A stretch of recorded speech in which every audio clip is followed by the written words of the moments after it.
You got to have a purpose no matter what you do in life. You got to have a purpose. So that's rule number one. Have a vision. You see, if you don't have a vision of where you go, and if you don't have a goal where you go, you drift around and you never end up anywhere. It's like you can have the best ship in the world, you can have the best airplane in the world. If the pilot or the captain doesn't know where to go, it will just drift around. It will not end up anywhere, or most likely in the wrong place. So I was very fortunate that I stumbled on my vision. Rule number two is, don't listen to the naysayers. Everything I ever did, the thing that I heard out of people's mouth was, that's impossible. That can't be done. Or no. I mean, as you know, I was born in 1947 in Austria after the Second World War. And I didn't really like Austria when I grew up. I couldn't wait to get out of there. I couldn't see myself becoming a farmer or a worker in a factory or anything like that. Even though my parents wanted me to stay there and have a normal life. My father wanted me to become a police officer like he was. My mother wanted me just to stay there. But that was their vision, not mine. My vision was totally different. I felt that I was born for something special, for something unique, for something big. So I was searching. I remember when I wanted to be a bodybuilding champion, including my parents and everyone else around me, said, this is impossible. You can't be a bodybuilding champion. That is exactly what I heard, and of course I proved to the people that it can't be done. So whenever someone said to me, it can't be done, I heard, it can be done. When they said no, I heard yes. And when they said it's impossible, I heard it is possible. I'm a strong believer of what Nelson Mandela said, that everything is always impossible until someone does it. Well, I'm going to be the one, I said to myself, I'm going to do it and I'm going to show it to them. Maybe it has never been done before. That's perfectly fine with me. But I'm going to do it. And I did not listen to the naysayers. When I wanted to come to America, when I wanted to go to America, they said it's impossible. There's no money that you have to fly even over there. You have no money when you go over there to live with. It was all no, and it can't be done, it's impossible. And I remember then the same thing happened also when I went into show business. As a studio executive, I say, I want to get into movies. I want to be a leading man. He started laughing. So they all say it's impossible. I said, why is it impossible? He says, because look at how big you are. You weigh 250 pounds. And then they told me, he says, and your accent, even if you reduce all your body weight and everything and have a normal body, your accent.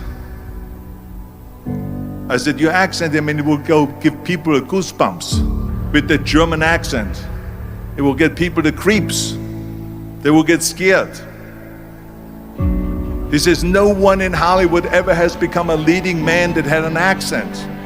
This is the kind of stuff that I heard. They said, no, you see, it's impossible. This is the kind of thing that I heard.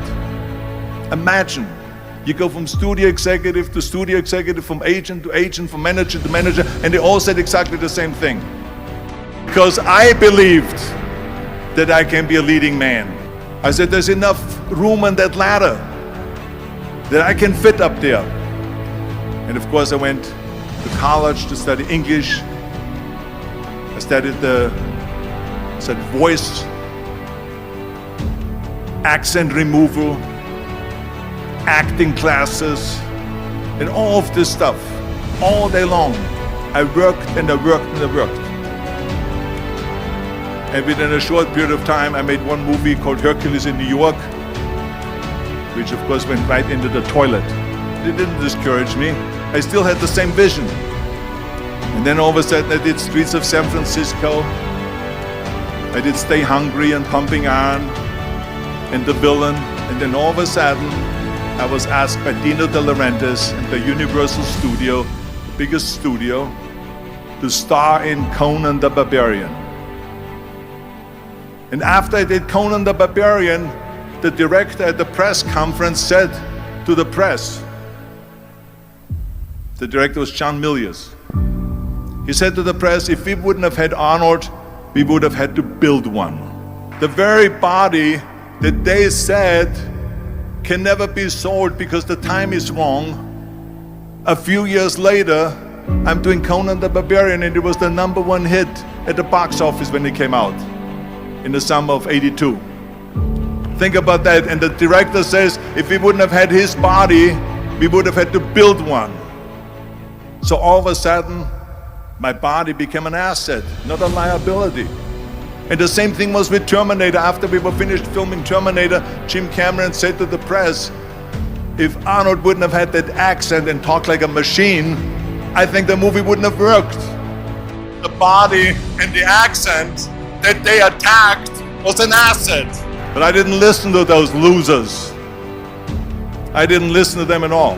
It's just the reality of it is that you cannot listen to the naysayers. So this is a very important lesson for all of you. If I would have listened to the naysayers, from bodybuilding to show business to politics, I would be in Austria in the Alps yodeling. So this is why I say don't listen to the naysayers.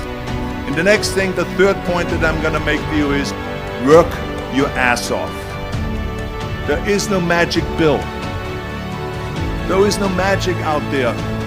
You cannot get around. You have to work and work and work. And it drives me crazy when people say they don't have enough time to go to the gym for 45 minutes a day and work out. Or to do something for 45 minutes to an hour a day to improve. If it is physically improve or if it is mentally to improve. Imagine you read 1 hour a day about history. How much you will learn after 365 hours in 1 year. Think about if you study about the history of musicians, of composers, how much you would know.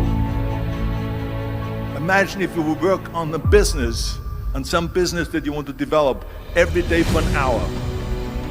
Imagine how further along you will go and get.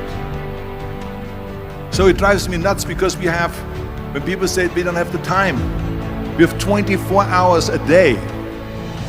We sleep 6 hours a day, so that gives you still 18 hours. The average person works around 8 to 10 hours. So let's assume it's 10 hours, so we have 8 hours left. Then you travel around an hour a day, maybe 2 hours a day. So now you have still 6 hours left. So what do you do with these 6 hours? What do you do with these 6 hours? Then we eat a little bit. You can see how much time there is available if you organize your day. So you got to work hard. I mean, let me tell you something. When I went to America, I went to college. I went and worked out 5 hours a day. And I was working on construction. Because in those days in bodybuilding, there was no money. I didn't have the money for food supplements or anything. So I had to go to work. So I worked on construction. I went to college. I worked out in the gym, and at night from 8 o'clock at night to 12 midnight, I went to acting class 4 times a week. So I did all of that. There was not one single minute that I wasted. I became very friendly with Muhammad Ali in the 70s. Muhammad Ali worked his butt off, and I saw it firsthand. And I remember that there was a sports writer that was there in the gym when he was working out and he was doing sit-ups. And they asked him, how many sit-ups do you do? And he said, I don't start counting until it hurts. Now think about that. He doesn't start counting his sit-ups until he feels pain. That's when he starts counting. That is working hard. And so you can't get around the hard work. It doesn't matter who it is. As a matter of fact, I believe what Ted Turner said, work like hell and advertise. You get it? Work like hell, go to bed, and early to rise, work like hell and advertise. So you work your ass off, and then you let the world know about your work.